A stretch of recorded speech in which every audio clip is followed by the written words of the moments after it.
Due to the vastness of space, the word about the humans being a swarming species traveled slowly. Slowly, the word traveled from each message and from mouth to mouth, each species altering it very little, but trying to figure out exactly what had happened. They didn't have much, just a few communications before everything went dark. But when they found out that those called human had swarmed an insectoid species, this made everyone confused. They believed the reports were a little backwards, yet many of them saw the video themselves. They were uncontested. No one could even think about saying the video was not exactly what it said it was.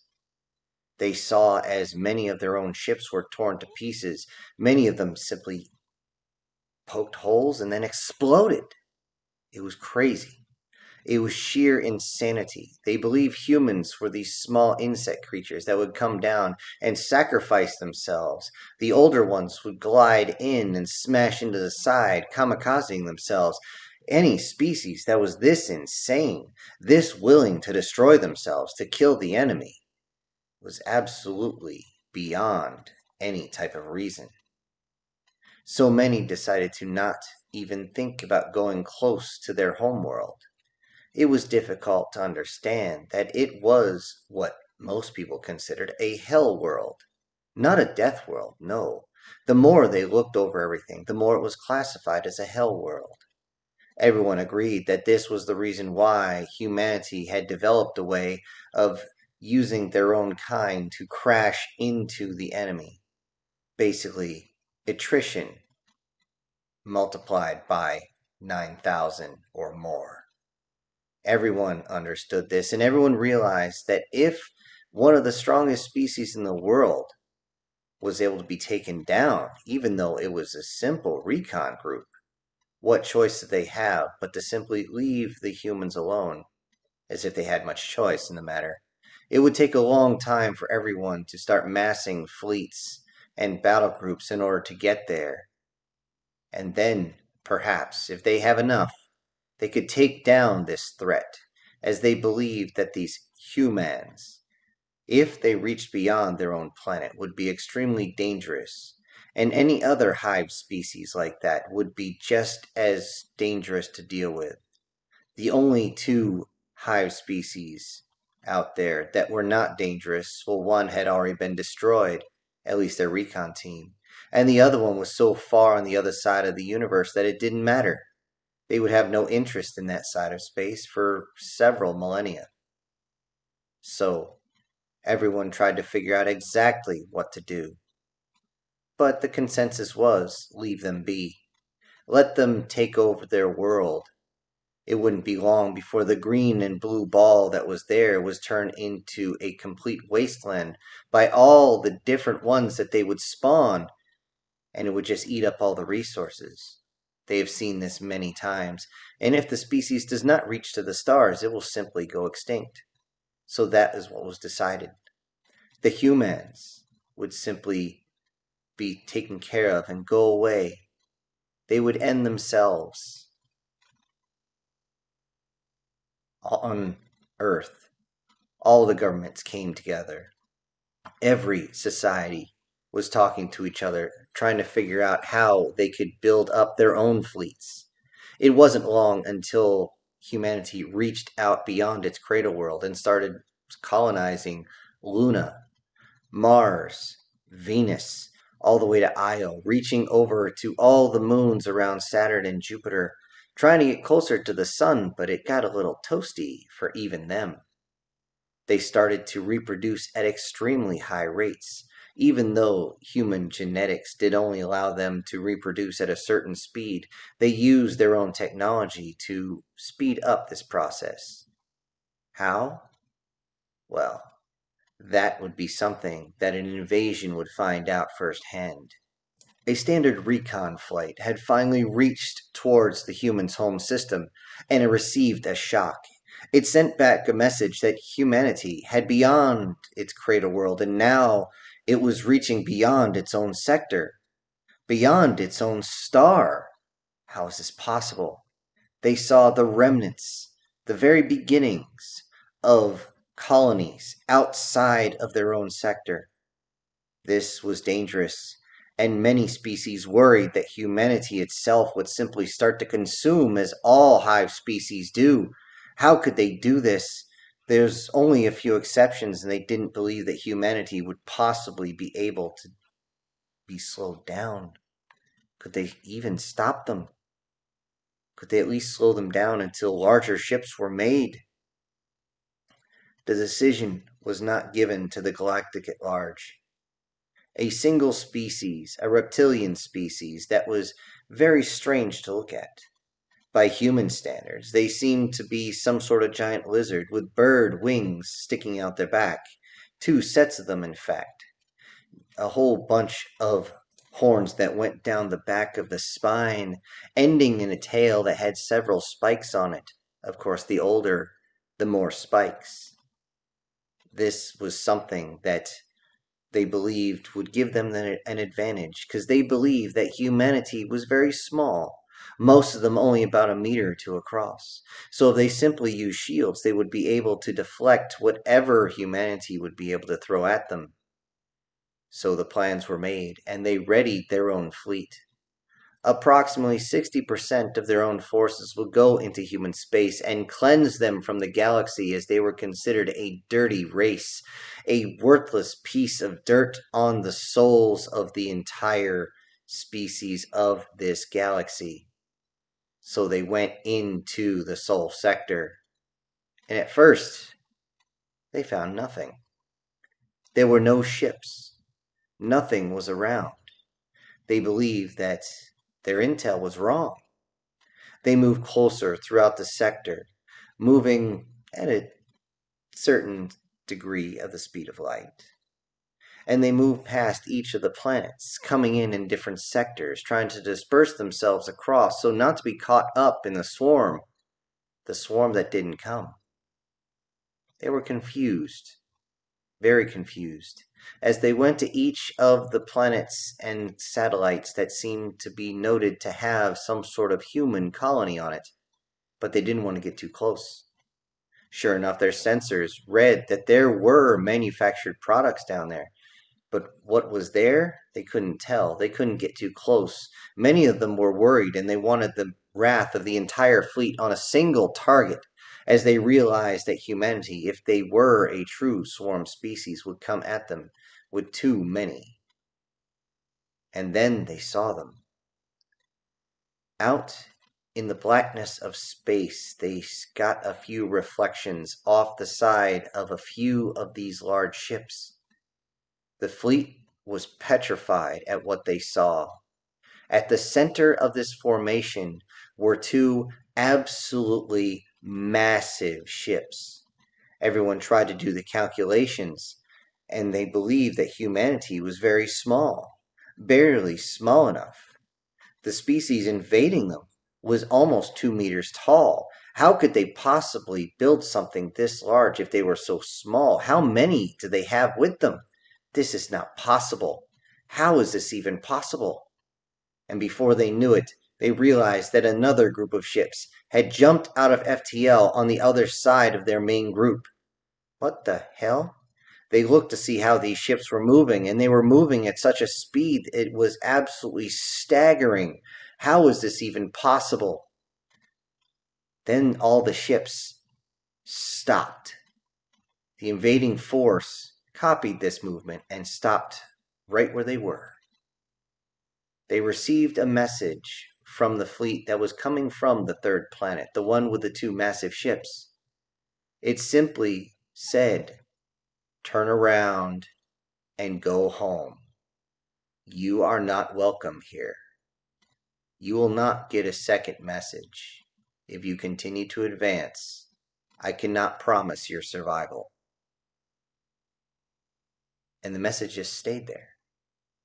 With that, they looked at some of the ships that had jumped behind them, seemed to disperse off to the side, allowing them an opening to turn their ships around and go back the way they came. They realized that they had a chance. They had a chance to get away from these things they called human. But they also looked at the numbers. This was supposed to be a swarm. The invading forces, even though they didn't outton them in individual ships, easily outnumbered them by almost 100 to 1.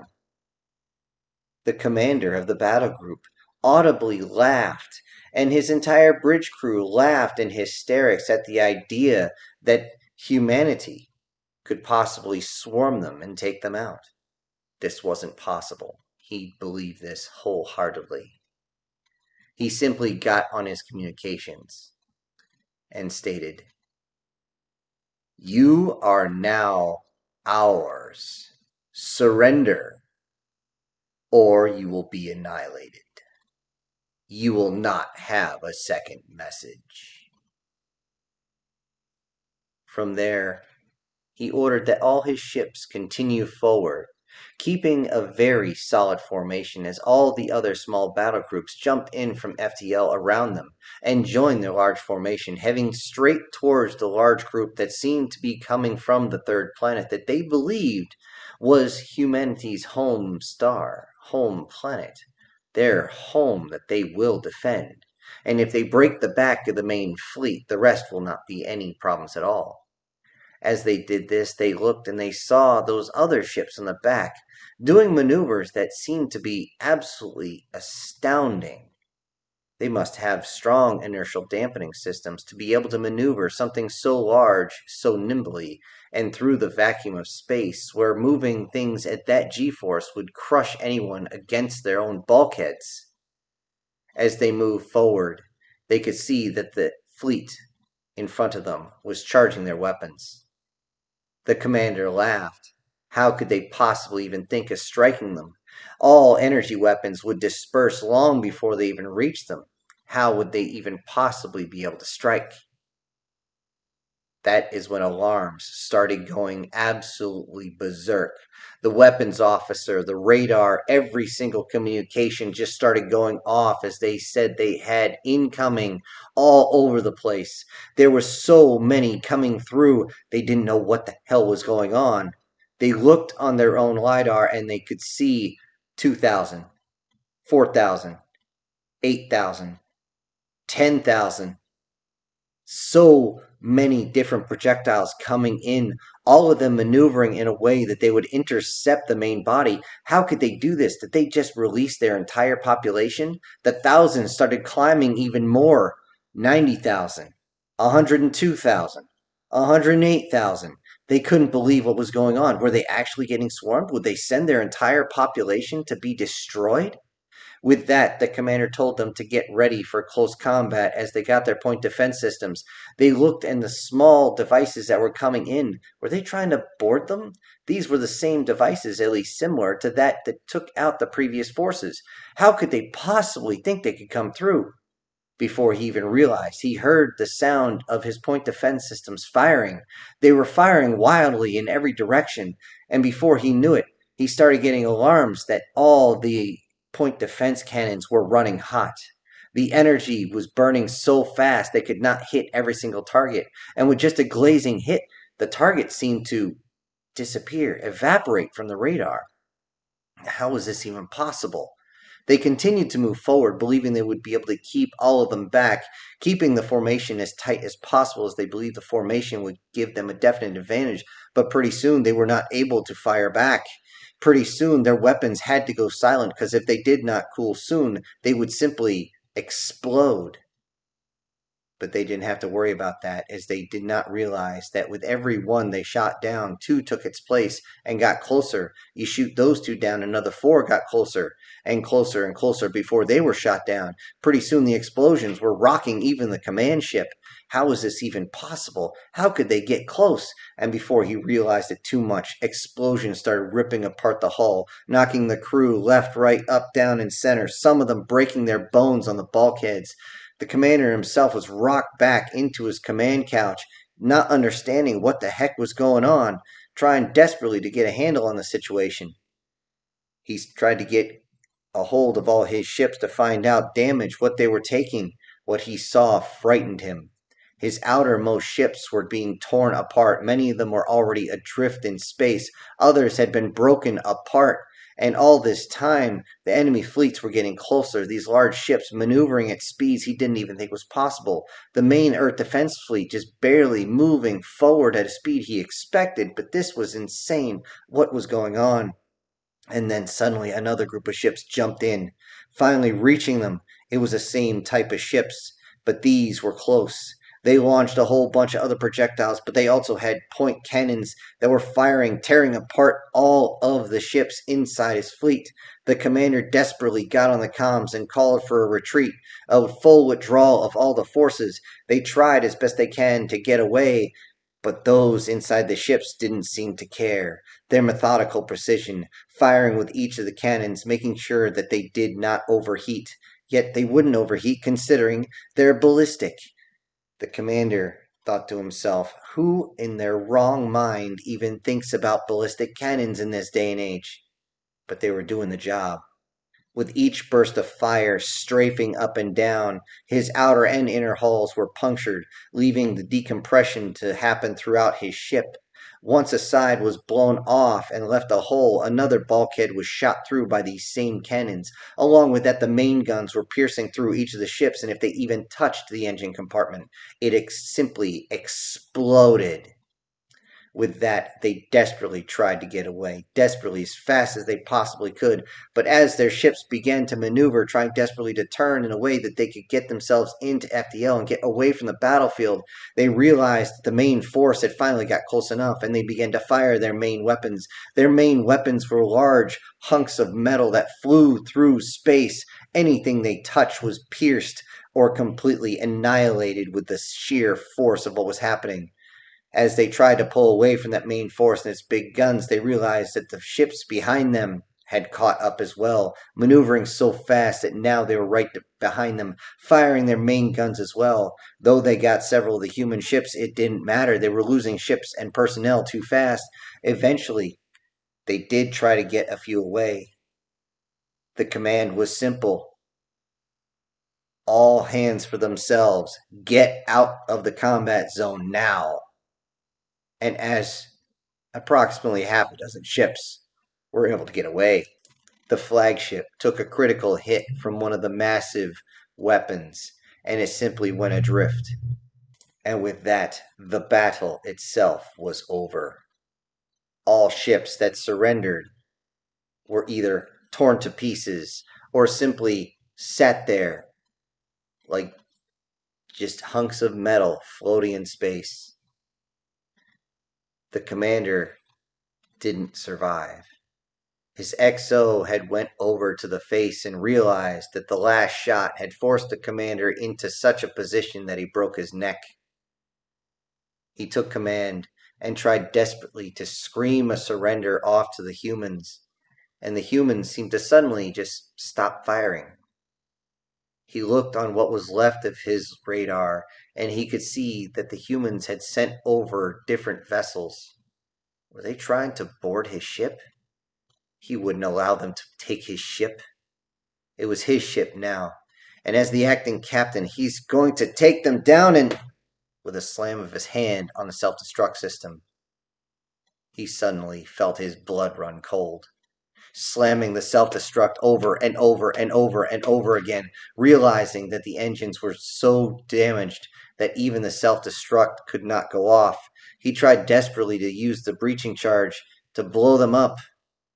This would end up breaching containment around the engines, and the whole ship would simply implode and then explode, but nothing. Whatever the humans had hit had completely severed any type of connection. He could just sit there and wait. He waited until the bulkhead doors would open, and then he would see the humans, their small little hovering bodies as they came in, and take out the rest of his crew. As he watched, he heard metal clanging on the ground. But this was odd. Humans could fly. That's what they remember. They never saw any type of humans on their feet. They saw some of their vehicles, yes, but they didn't see humans having feet. Humans flew in and dropped down on them. This was what a human was. This is all the recording they have. In the beginning was only the first few minutes of the battle before all the ships were hit so much that their communications array went out. That was what humans were. They were. Wait a minute. Was that. That's bipedal motion. With that, the door was forcibly pulled open by two sets of hands. The XO stood there defiant for a moment, and then simply got down on its knees, put its hands behind its head, a sign of submission. It kept its head down until it saw two very large metal feet in front of it. Raise your head. He did as he was told. He looked up and he saw his reflection in the faceplate. Who's in charge? I am. Please do not execute my crew. Why would we do that? What? I. What? Excuse my impertinence, but. Oh, do you serve the humans? The new captain looked confused up at his reflection in the faceplate. The one looking down at him cocked his head sideways. What the hell are you talking about? The humans, they're only about this big, moving his hands about a meter across. And they fly. With that, he heard an odd sound coming from inside the faceplate. Several others that had come in with him also let out a strange sound. He didn't understand what it was. I don't. Did I say something wrong? As he continued to try and placate those who had captured him. Nothing. That's just the funniest damn thing I've ever heard in my life. Why is that humorous? Well, it's real simple. We figured you guys didn't get the right connection, and you only got the beginning few minutes of the battle. He pressed a button on the side of his helmet, and the reflective portion raised up, exposing two green eyes that looked down on him. No, we're human. What you faced wasn't even close. What? With that, the captain, or the new captain, was picked up and dragged out, and the human that had lowered his faceplate touched the side of his helmet again and closed it. This time, the XO would be sent to a POW camp to live in relative comfort, as he believed that him and all of his crew were going to be executed. To his horror, he saw that even though the humans treated them well, he saw that almost 90% of the entire invading force had been killed or had run away. The rest of them, they just didn't make it. The humans, as he was being taken away, he could see they were stripping apart all the ships. Many of them seemed to be not soldiers, but seemed to be engineers. But it was strange. He barely saw any of them in their face, only a few of the medical staff. The rest of them kept themselves in full-body encounter suits. Why was this? He didn't understand. And he wouldn't. When they asked where his home planet was, he refused to say anything.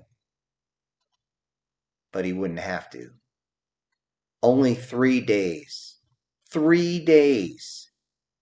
after the invasion was done, after the crew was dropped off in their POW camps, a message came across that every human ship, hell, every ship in that area picked up.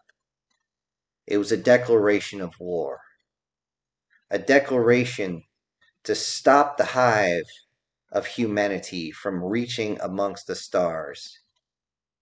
Not an apology, but seemingly a vengeful note that they would come into the soul sector and they would destroy not only humanity, but obliterate Earth, Mars, Venus, everywhere from Mercury to Uranus would be gone. Well, humanity's not going to sit down and listen to that. The POWs watched up as they saw several different types of warbirds take off. They had no idea, but they could guess that each one was a different type. They understood the idea of a frigate or a destroyer, but then they saw things that were absolutely staggering. Some of these ships were decked out with turrets all over them. Others seemed to not have many defenses or offensive weapons at all, but just seemed to be very bulbous in size. The ugliest damn ships they'd ever seen. Many of them joked about the lack of aesthetics that humans have, especially now that they saw what the humans looked like. They saw one without any of its coverings. It was very plain, very simple. No fur, no tail, no anything of that nature. And they couldn't understand why the humans kept themselves covered so much until they saw one simply stop halfway. And then they realized something. As they watched another human walk up, open up the chest, and show that it is full of circuits, servos, wires. It was a robot. It was a drone. And it was at that point they realized what was going on, what the human swarm actually was. It wasn't the actual personnel. But as they saw more and more ships leave for the front lines, they worried that their own species would be taken. They didn't know that another species had declared war on humanity, declared genocide on humanity.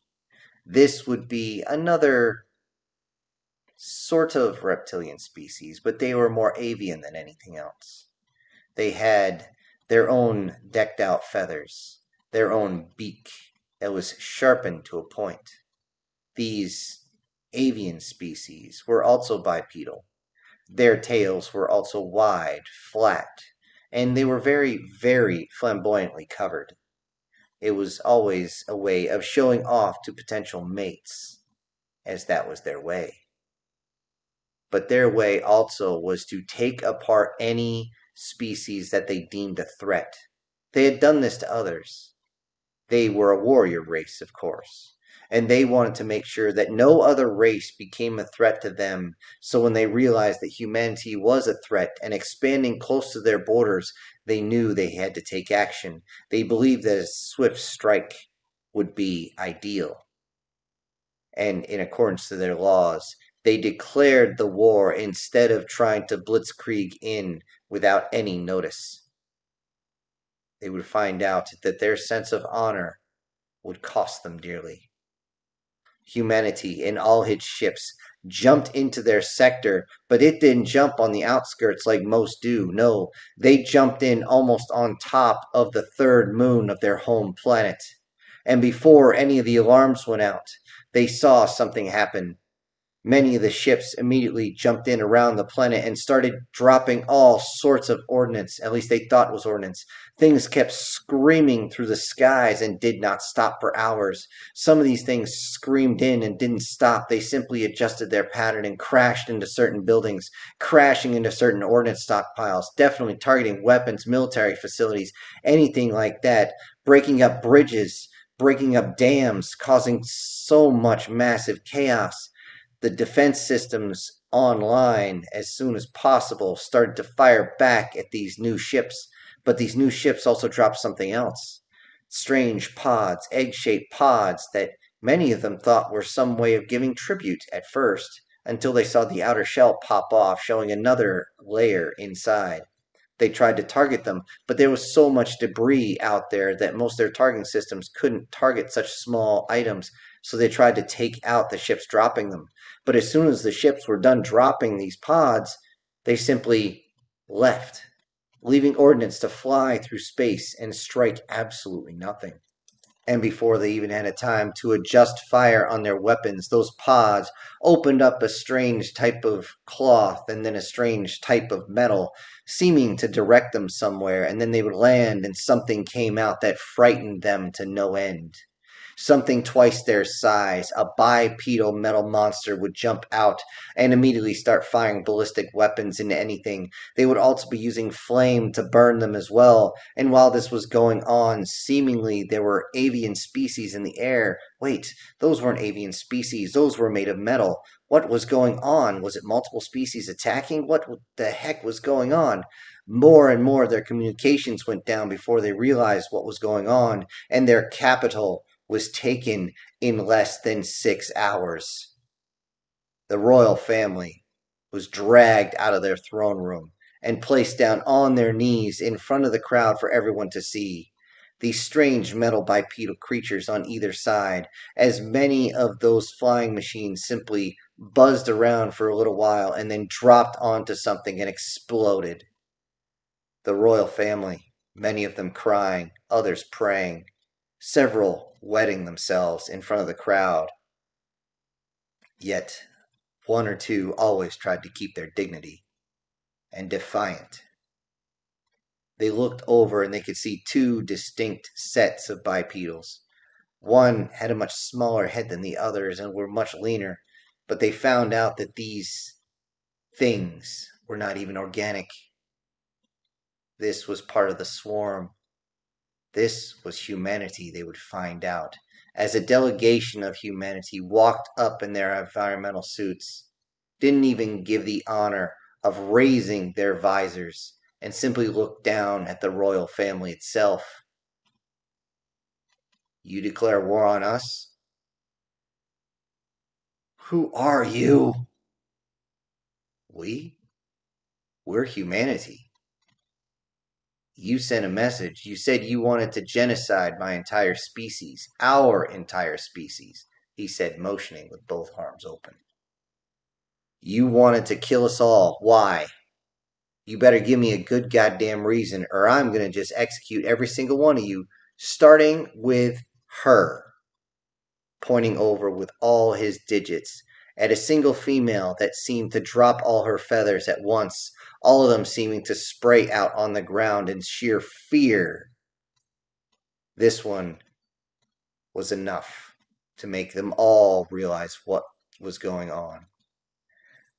You are humanity, the swarm, is a danger to us all. We didn't think we had a choice. Well, you have a choice now. Well, what choice? What is our choice? Your choice is either to leave us alone, or we will end your entire species, starting with her and ending with this planet. Well, what tribute do you need in return? The monarch was simply trying to get a hold of his words still, as he once again lost control of his bodily functions and defecated all over himself. Terms. We just gave you the terms. Leave us alone. What is it with all you different species and not understanding that? We just want you to leave us alone. Had you started commerce with us, we could have made each other filthy fucking rich. But instead, you want to what? Kill us all? Why? Well, you were a threat. You took down an invasion force with such ferocity, such speed, and so many. But now we see that you don't have the numbers. Oh, we have the numbers, all right. We just don't have the numbers in the way you think. We think outside the box. Outside what box? No. Unconventional thinking. Do you understand? As he motioned over towards one of the androids that was still stoic as a statue, holding on to a weapon in each hand. I believe so. The human got down low, almost getting on its knees. It crouched to look the Emperor in his eyes. The Emperor, that short bird, was only standing about 4 feet tall. Tall for his own species. But as the human got close, he realized that the humans were much, much larger than she thought. It was insane to think that something could be 30 or 40% larger than they were. There were a few species that were larger, of course, but not that big. With that, the Empress next to them squawked in fear, and as the human snapped his head sideways to look at her, she dropped a few of her feathers and dropped the deuce at the same time. The crowd, now somewhat laughing at the horrible display of their supposed rulers, was surprised at this. They thought for a second that they would watch the execution of the rulers, and they would watch the years, decades, centuries, almost a millennia of royal blood be severed in front of them. And who would want to miss that? As they were, of course, dictators in a warrior race. The humans snapped back to the emperor. Do we have an accord? Will you leave us alone? Yes, sir. Yes, I will. We will. We will never enter your space again. With that, the man simply brought his arm up, pressed a couple buttons, and a holographic display came up. It showed a map, a simple star map. Commit this to memory. This line here, you will never cross. Is that understood? Yes, sir. Never cross. Good. Then I will take my people and leave. Pressing the button to retract everything, then standing up tall and proud, suddenly realizing that he stood so tall that this creature barely went above his knees. Then he made a strange sound. Turning back, he simply made a motion, and everyone left. And with that, everyone, every human that had landed, every single piece of ordnance that hadn't exploded simply burst in the air. And they simply got on their transports and they left. Once this was over, everyone truly realized how absolutely horrifying humanity is. Humanity had actually created a swarm. Not that they were a swarm, but they created one. They realized very quickly, as the POWs were returned to their own sector, basically kicked out of the cargo hold as soon as the forced landing was done, they realized that what they had been struck with were drones, missiles, torpedoes, ballistic weapons, with such numbers that they overwhelmed their entire defenses. They couldn't believe that humanity had mastered the swarm. But what scared them the most wasn't the fact of the numbers, but of the accuracy.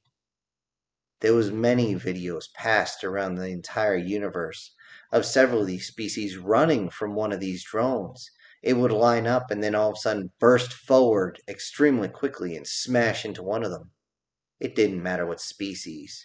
It was just gruesome. And with that, the universe learned quickly that humanity controls the swarm. So if they ever faced a true swarm species, they knew who to call to take care of them. They believed that if they could contact humanity to take care of any swarm that faced them, humanity would be able to wipe them out without much of a problem. So they would hold that one in their back pocket. But they also knew if they angered humans, humans would bring back their own swarm. And at that point, they could stick their head between their knees and kiss their tail goodbye.